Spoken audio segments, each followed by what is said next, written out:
Alaikum. Yeah, I'm just trying to go live, and then inshallah we'll start in about a couple of more minutes, please. Yeah, a couple of more minutes. Thank you.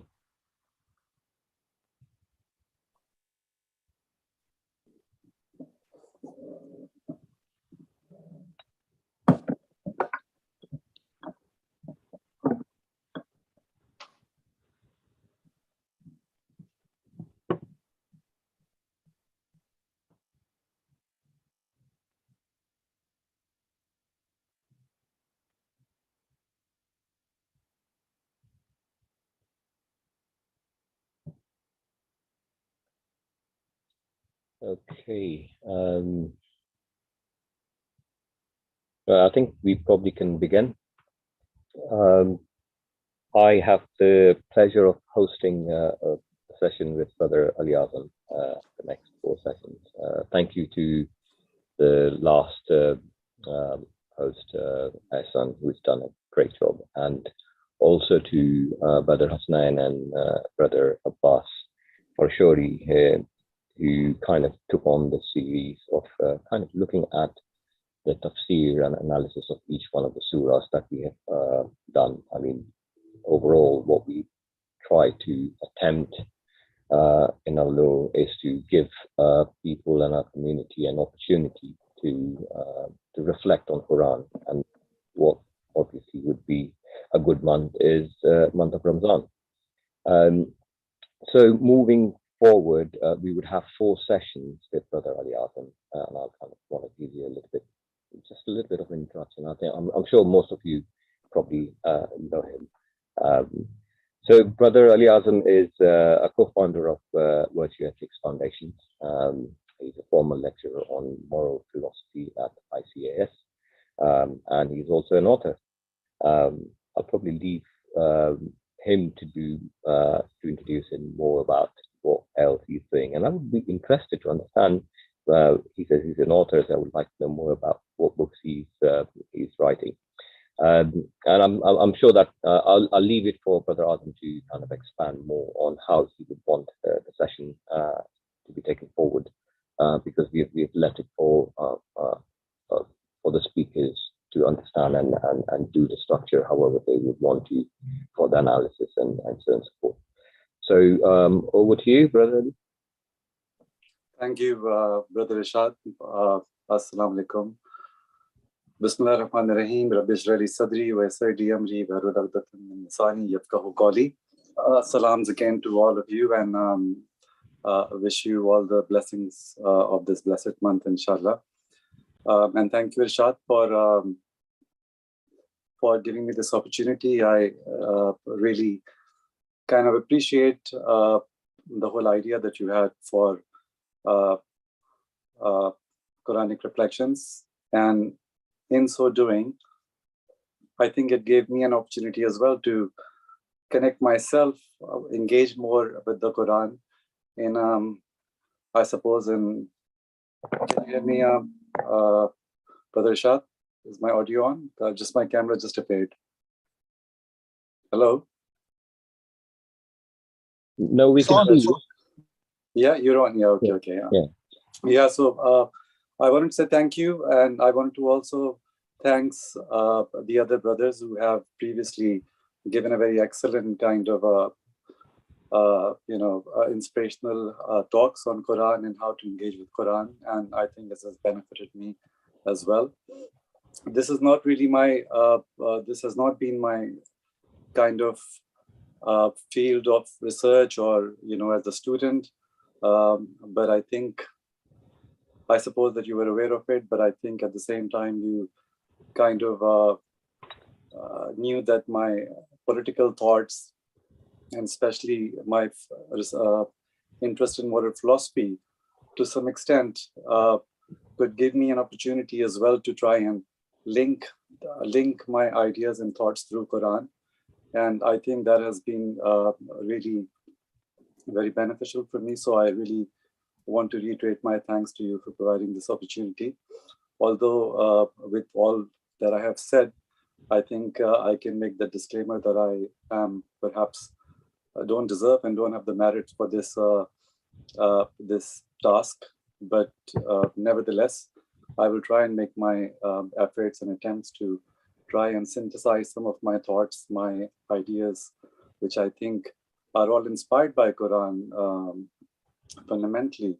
But I think this again has been a great opportunity to kind of see it firsthand, that how I am able to bring some of my thoughts in some of the ayats that I selected, or one ayat that I selected, Surah Balad, and I thought that it really kind of it's been stimulus for me. It's been, for the last 2 3 days when I started, and I took the opportunity to hear the talks of brother Sayyid Haider and also brother Abbas Firstry, and I think that also helped me to try and format my own ideas. So it's been educational from them. So my thanks to both of them. With that, I would like to say that uh, with all that background that I've given, and I hope that you will bear me, because while I have too many ideas in my mind that I wanted to share and discuss, I think they're all everywhere, and it's going to be some task trying to gather them and articulate them. So I will hope that you will not mind, all of you, and you'll bear me with that, because I think this is particularly important to for me, especially, that I wanted to bring those ideas and incorporate under the series that you have selected, Brother Rashad. Uh, so I would probably put a little bit of a background. What I wanted to do, because it's one surah, 20 ayats, and I think I'm sure, as I explained, my expertise are not in it. So I won't do justice in opening up the surah, but I would like to kind of sketch something behind as a backdrop. So rather than going into the surah, which I hope that I'm able to do beginning from tomorrow, I think that I would like to sketch something as a backdrop. And I think that I would like to then go into the surah. So there's a backdrop of some ideas, some concepts that I would like to share with you, so they can remain as loom above my deconstructing the surah itself. So there will be some coherence in what I want to say, connected with the ideas that I would like to, or concepts that I would like to share with you all.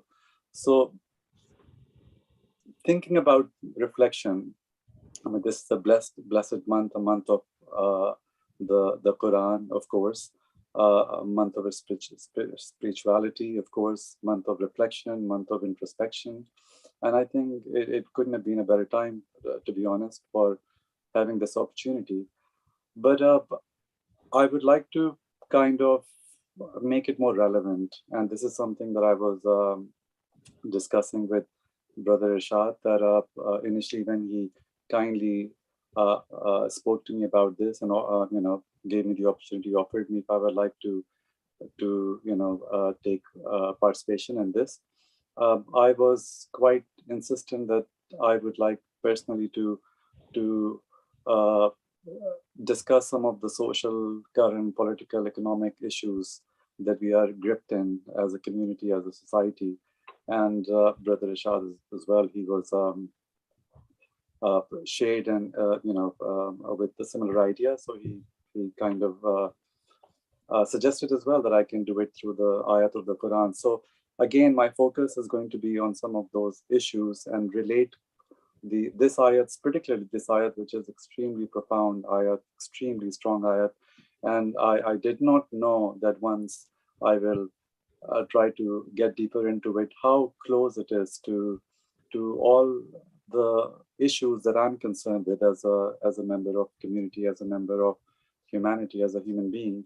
Um, and when I say that, I want to assure you that I'm included in the humanity and the consciousness of humanity as how it is. So I'm no different, but I am nevertheless very passionate about looking at the ills and flaws of society and look for ideas and remedies, how we can kind of identify the problems that we have in the society, and perhaps try to at least be in a position to know, be in a position of humility to know where we stand, which can sometimes, as I would say, that sometimes we live under a kind of a self-righteousness, hypocrisy of not knowing our own, where we are placed and position ourselves within Islam.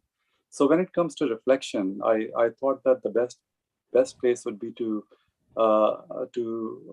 going into the Quran, which I always believe that we have to try and understand concepts, because if you don't understand concepts, the languages in the Quran, the narratives are changing at times. There are different stories.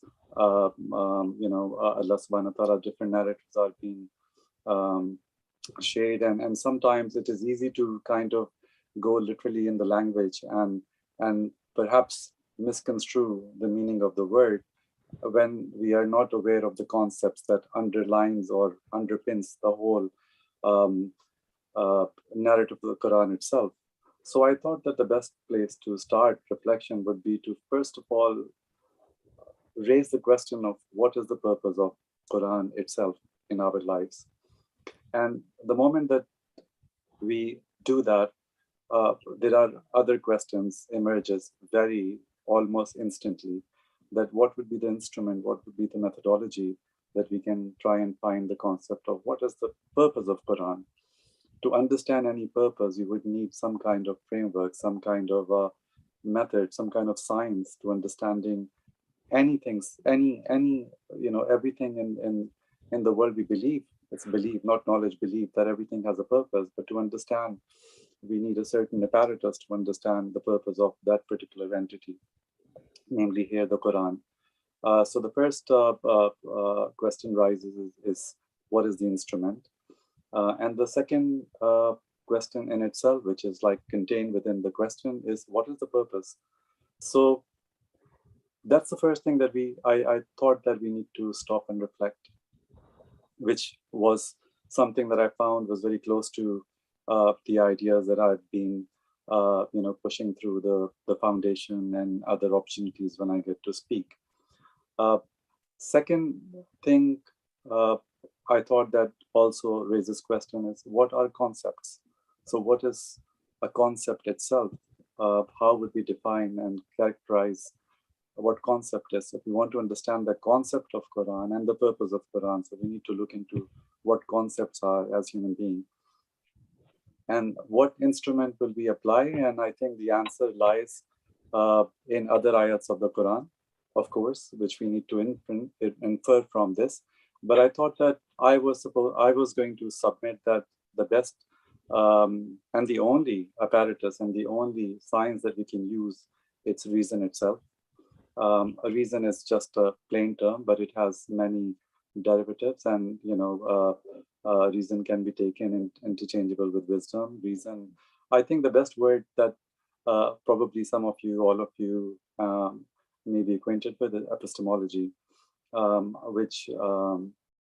which covers the whole range of how one gains knowledge. So even when we are engaged with Quran, what are the limits of our understanding? What is it that we are understanding?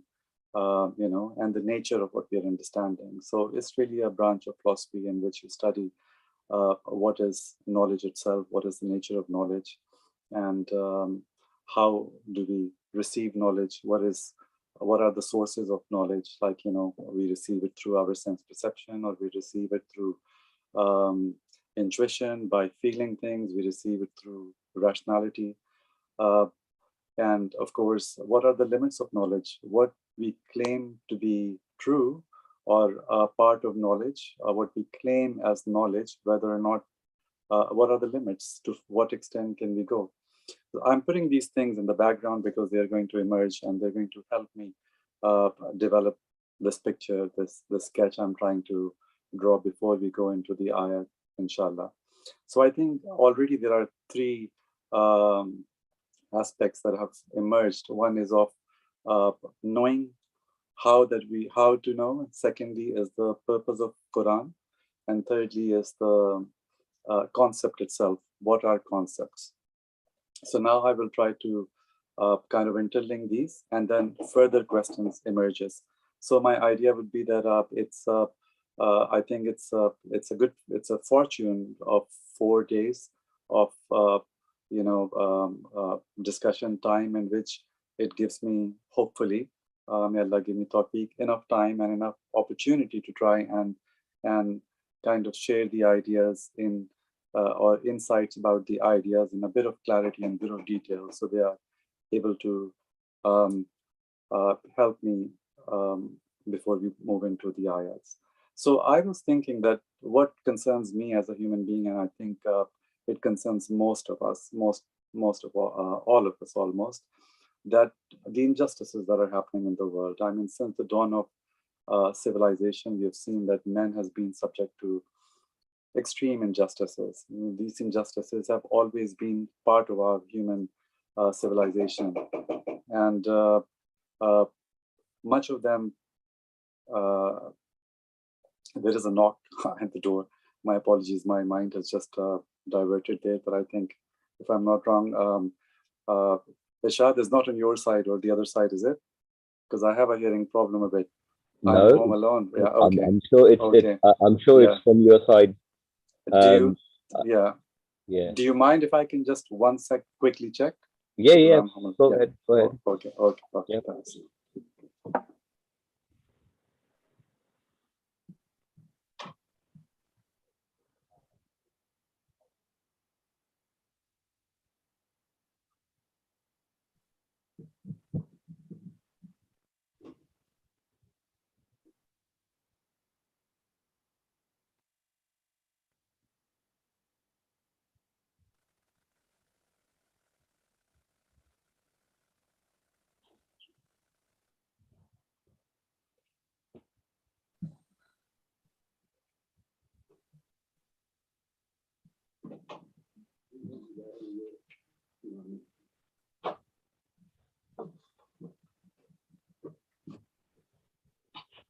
You can join us there.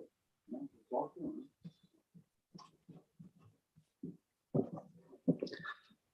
Ishad, I was not wrong. It was my brother Abdullah. He was just dropping something, and I'm home alone, so my apologies.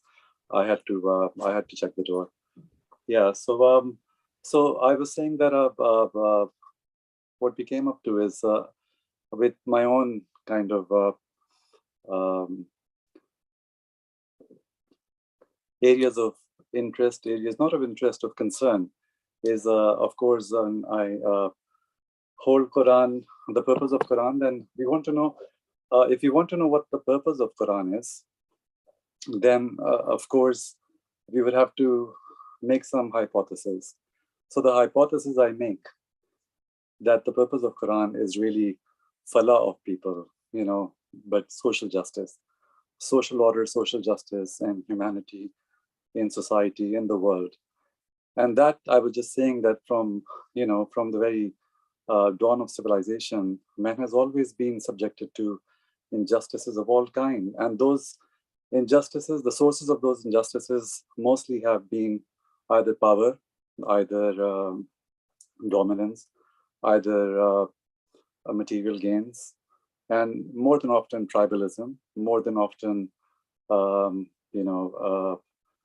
other ills of and desires of human psychology that has prompted human to perpetrate injustices upon others. So I think there is a um, an underlying psychological aspect that human beings have always have lived with. And I think if you're reflecting on Quran and you're seeing that Quran is really uh, the purpose of Quran is to guide human beings to falah, to a better life, to a more socially ordered life, then of course there is much more that is backed by Quran for us to reflect upon, rather than just a spirituality.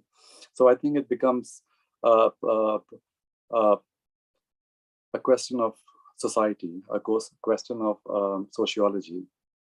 So we have to try and connect these two all the time. That if the purpose of Quran is basically um, better social order, and then this ayat that I intend to, inshallah,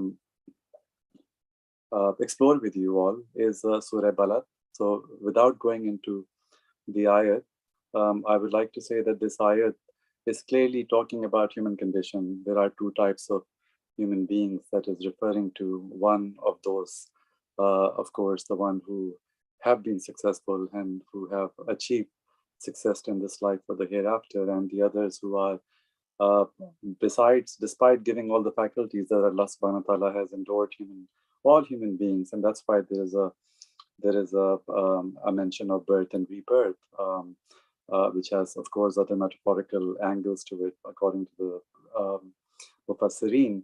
But it's actually an ayah that describes and addresses the human condition of how, when one has not fulfilled his faculties that Allah subhanahu wa ta'ala has endowed him, how what kind of loss he is indulging him into, and what are the at the same time criteria. What is the criteria to become one of those who believe and who have faith? So the moment we comes here, we also have another concept arising of faith, which again is a third concept, I would say, that I would like to discuss. And then, of course, the ayat goes on, talks about those who have taken, a steep path, and what you know about the steep path. So here the ayat is referring to those who have been able to free themselves from these chains of, who have actually been able to use the faculties that Allah subhanahu wa ta'ala has endowed them with, and they have fulfilled their lives in doing so. So coming back on the, again, this is all building up. So there's another concept that I would like to share in these 4 nights, which will be of freedom and which will be of happiness. So I think my aim will be to discuss at least tonight and tomorrow, part of tomorrow's, into just trying to look into these concepts, and then use those concepts to go into the ayat directly, inshallah, may Allah willing. And this would be the idea. So coming now on back to the purpose of Quran, because I said that we need to understand the purpose of Quran. So I think the discussion I would like to start now from what is anything's purpose and what is Quran's purpose in this perspective.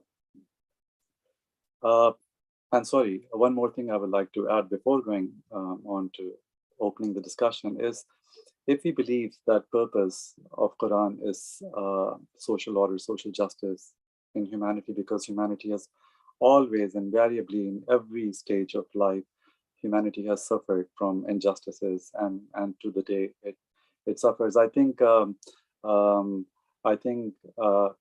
evidence of that is in Surah Asr, which Brother Azhar will be, inshallah, exploring in the coming nights.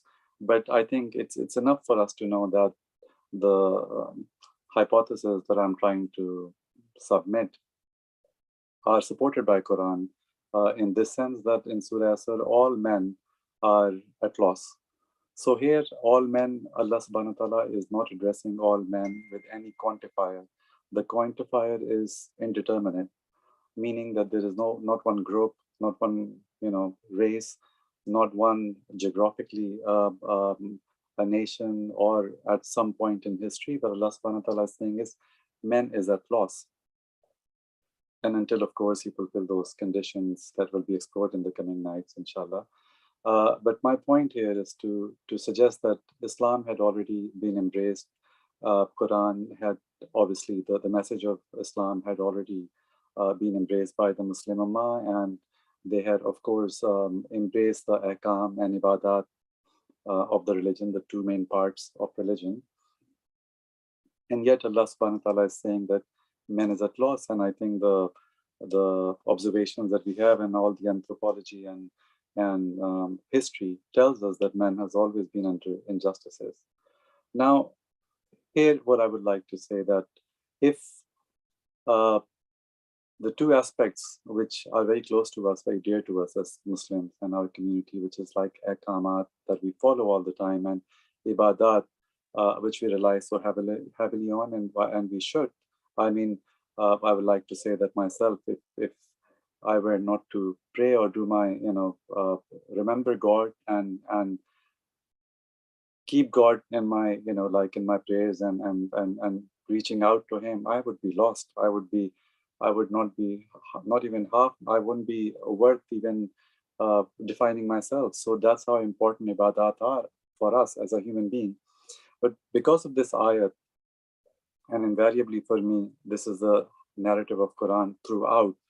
Uh, Allah subhanahu wa ta'ala is emphatically talking about the social aspects of human beings, i.e., apart from uh, following ikamat or ibadat and that connection and communication with Allah subhanahu wa ta'ala, Allah ta'ala is actually promoting here other aspects of what we ought to be doing as human beings.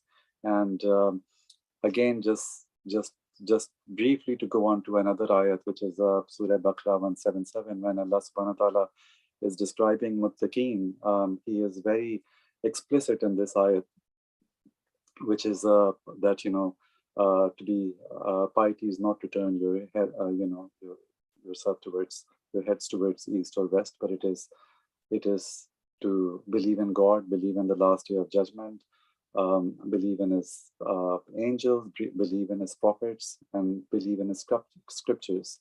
And here it ends. And then another part opens of the same ayat describing muttaqeen. And these are the ones who, for the love of God, give charity, give to orphans, give to needy, give to travelers, beggars, and free slaves. And they do it in the love of God, of course, which is again something that we will be discussing in this ayat or exploring together in this ayat. And then it goes on to say that who gives, who observe prayers and give obligatory charity, and now moving on to the intellectual abilities of a person that who stays steadfast in times of adversities and remain patient. And when they give a covenant, they keep to their covenants, their promises that they keep, and surely these are the pious. So if we see here that there are two aspects of this ayat. One is personal and one are other regarding. So in the personal one, it's all spiritual, believing in Allah subhanahu wa ta'ala and believing in the things that He has, I just mentioned. But the other part opens and it's completely social. And this aspect of social responsibility is something that is so emphatically stressed in the Surah Balad.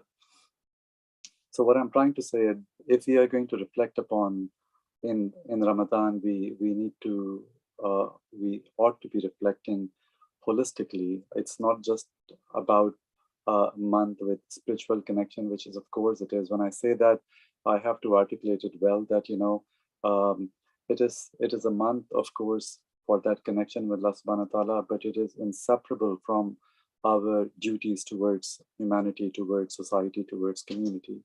And the reason that man has been in loss, and I think the Muslim Ummah is included, is not excluded from it, is because we haven't taken that aspect of our religion, of the message of Prophet, peace be upon him, that how important it is to be concerned about social,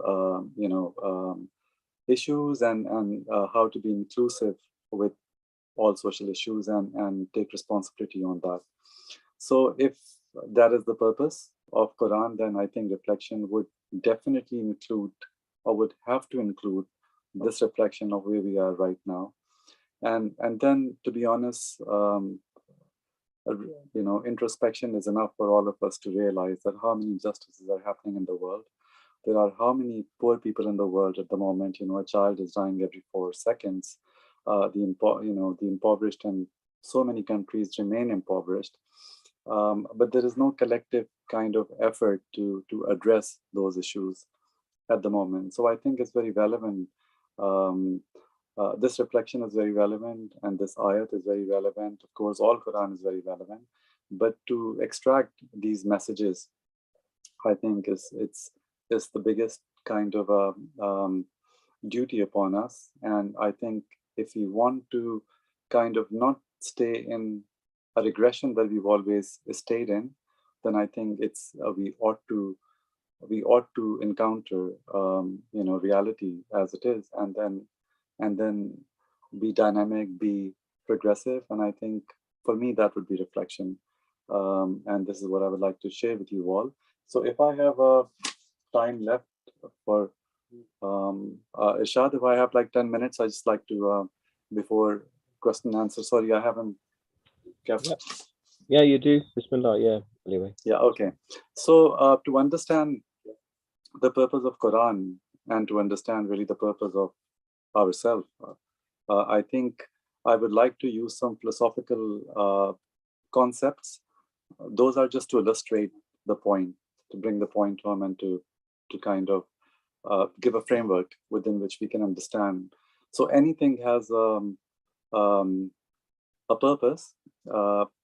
Any entity, according to one theory, philosophical theory, everything has 4 causes. So it's a theory of causes. And I think the reason I'm trying to use this is because, being a student of philosophy, I think it really aids to sometime get the concept easily, conveyed. So everything has 4 causes, and according to that theory, there are 4 causes. One is the material cause, one is the efficient cause, one is the formal cause, and one is the final cause. And I think it will help us to understand purpose of anything in the world. So, and by the way, I will explain that how these causes are also a depiction of Inna lillahi wa inna ilaihi raji'un, and how it is the very basis of all Sufism and mystical traditions. So when I say efficient cause, it is that where anything comes from. What are the source?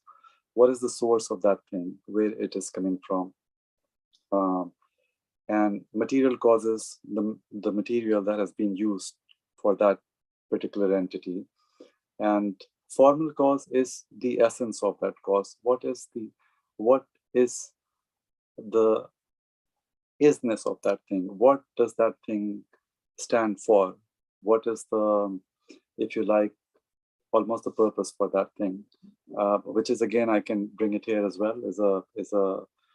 Many of you would know that there are 2 ways of looking at anything. One, it's the essence of a thing, and one is the accidental aspects of a thing. So, for example, an apple can be of any color, a book can be of any shape, but the essence of a book, it's about information that somebody can, absorb or take.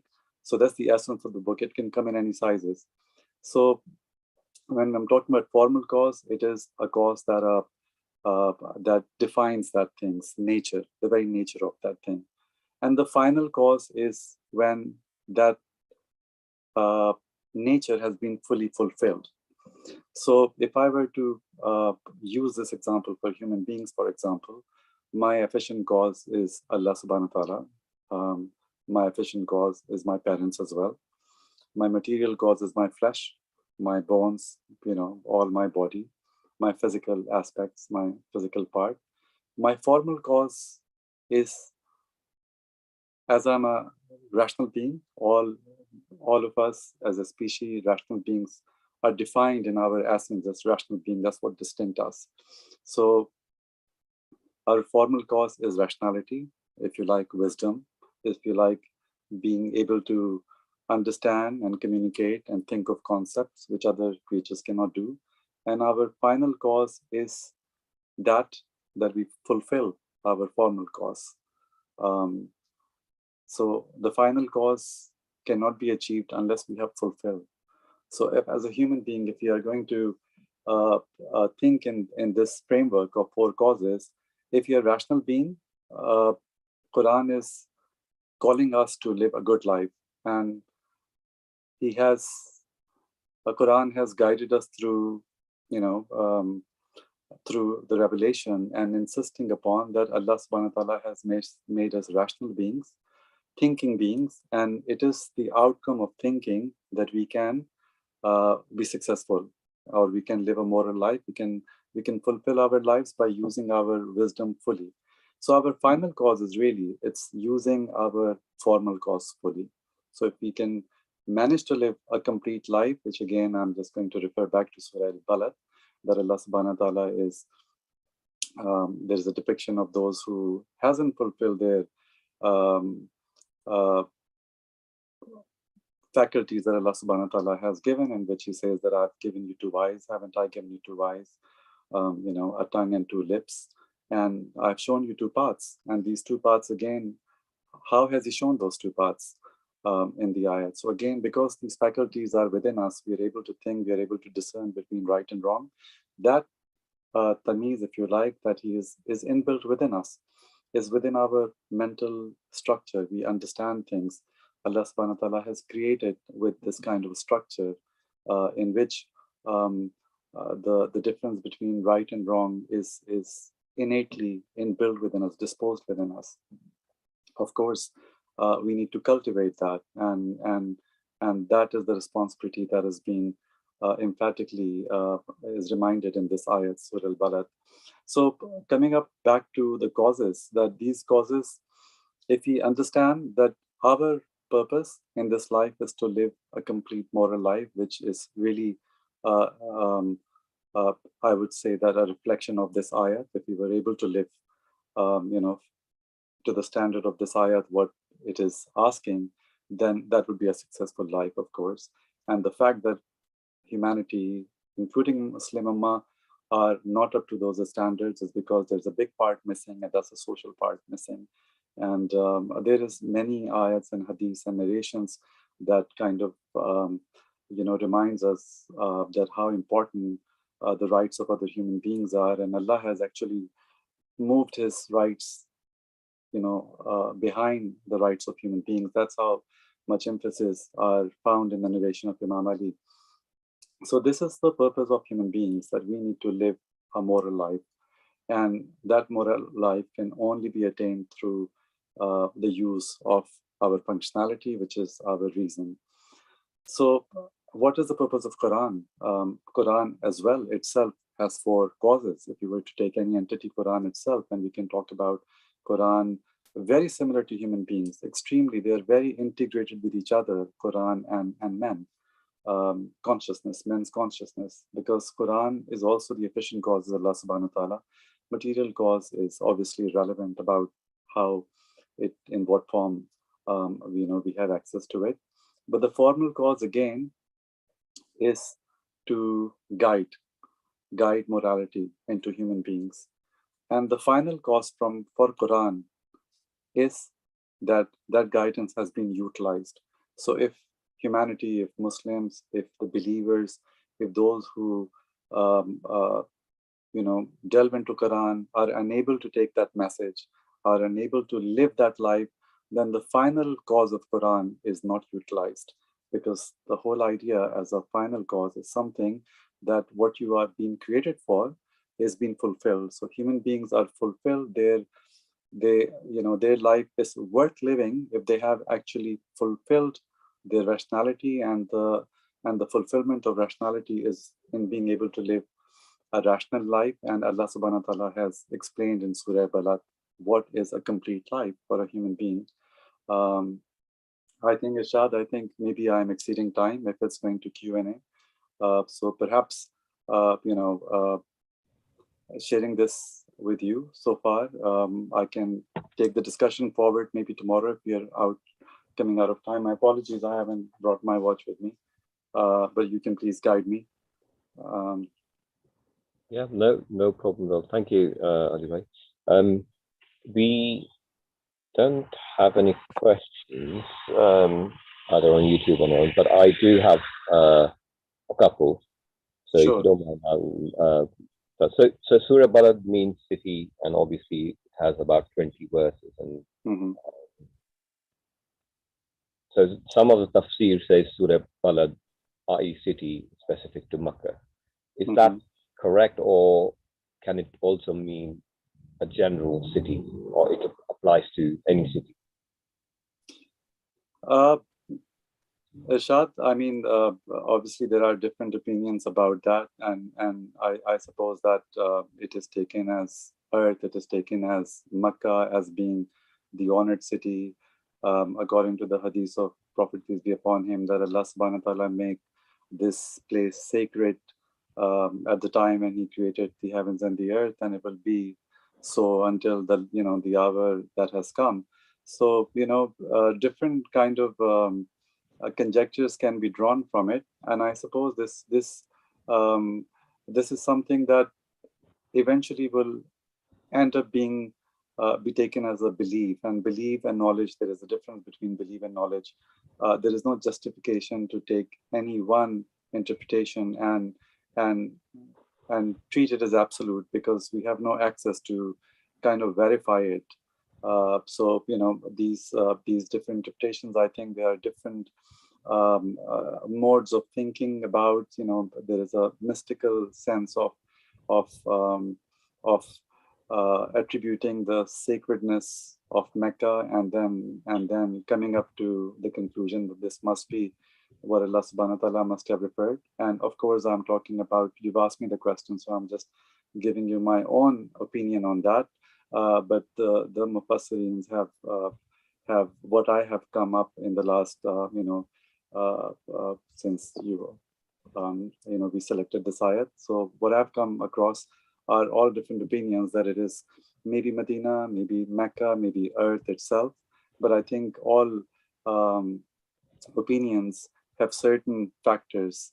So if you're looking at in a very generic way, it's earth, by the, because all human beings have been sent to this planet, and this planet has the same association with human beings. If you were to kind of universalize, I suppose, but if you want to contextualize with the sacredness attached, I think it would be Mecca. So my inclination would be that it would be Mecca. Okay. Thank you, Levi. Right, so I would open it for anyone who, if they have any questions, you can unmute and ask the questions on the session.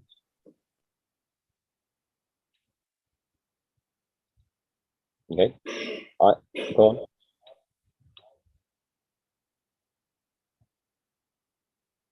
No, okay, I've got one again. Sorry. Sure. I'm happy, Irshad.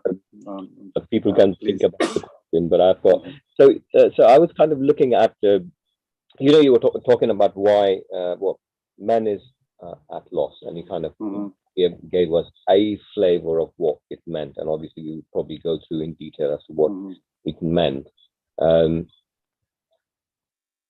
Within that, I understand in this surah itself, it talks about the Arabic word kabad. So, and there are different meanings of that kabad, but it seems that the purest form, or when you go back to Arabic sense, it's a disease in the liver. So if that's what it is, so in the context of talking about kabad as a word, Arabic word, it's trouble and misery. If that's what it is, and if it means and if it also means intensity, how do we understand it? How do we apply it? In my opinion, I think that Allah subhanahu wa ta'ala has, just to if I did not misunderstand your question, so when you said that it could be referred to a disease, i.e. some kind of defect in humanity, is that what you meant? If you take a literal meaning of it, and then you have the overall objective, i.e. in the sense that a person in pain, and then you have another meaning is intensity. That's it, intensity.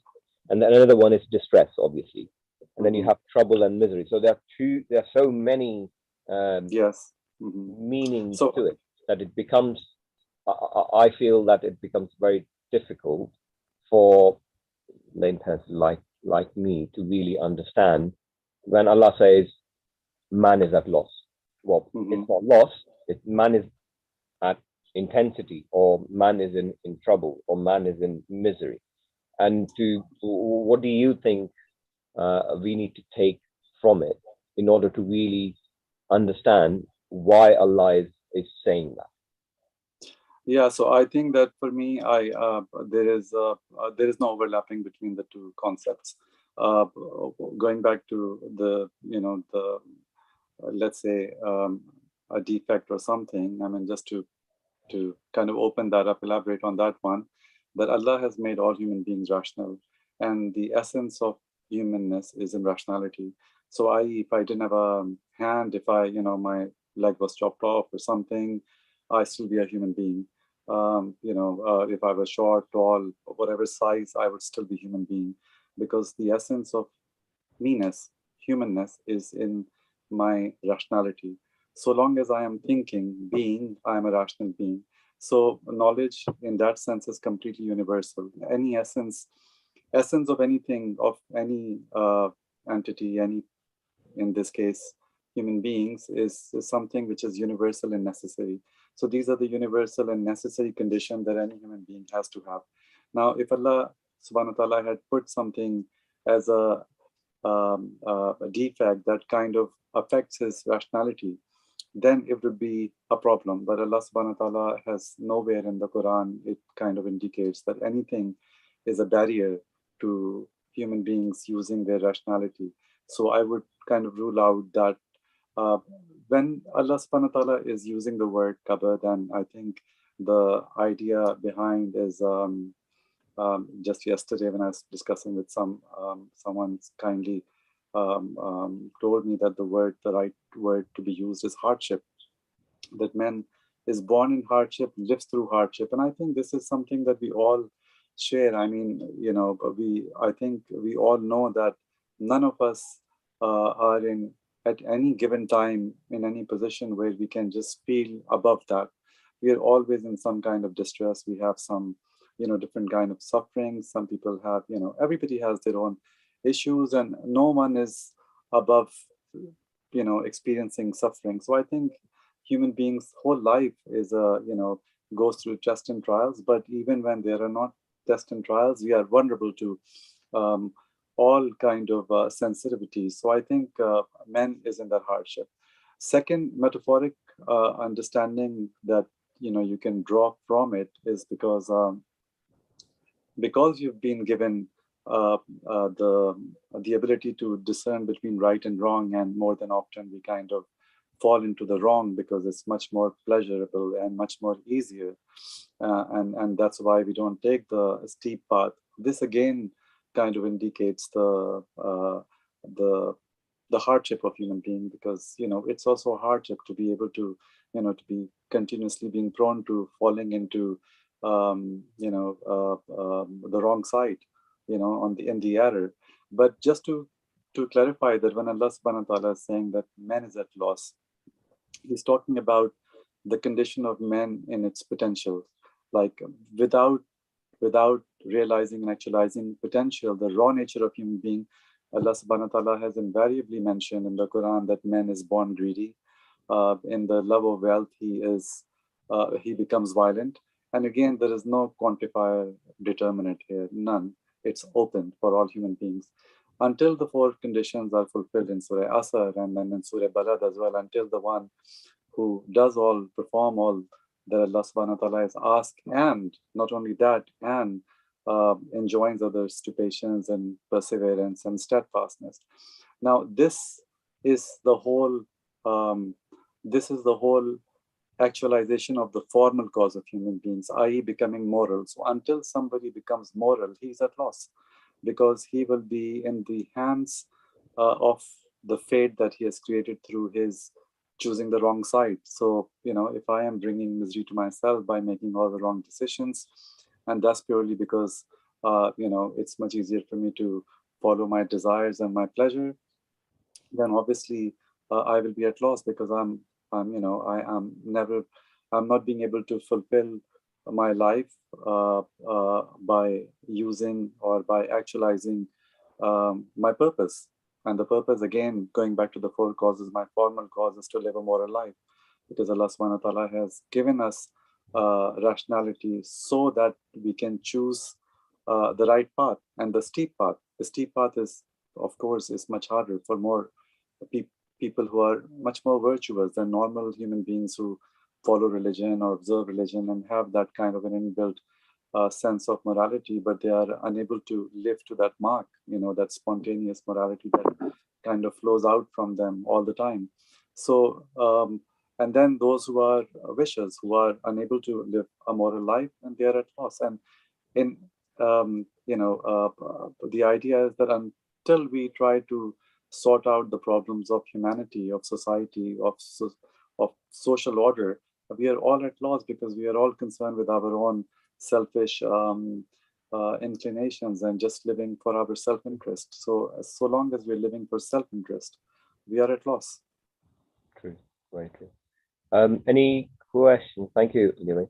Any questions, or should we close the session?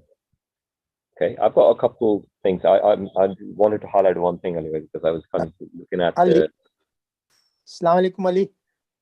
Wa alaikum assalam. Ahsan bhai. Very nice start, Ali. A few comments, you talked about what is the purpose of the Quran. Maula Ali has said, you ask the Quran, it will tell you what are the purposes. Another ayah from Quran says, Inna hazal Quran yahdi lillati hai aqwam. This Quran is a hidayat for the humanity and for qawms. Number one. Number two, Irshad Mia, I don't know whether I know him. He did mention about the kibud being the liver. There's some message in this. The liver is a detoxifier of the whole body. It's a very complex, organ of the body, which has a lot of function, and it can give a lot of distress.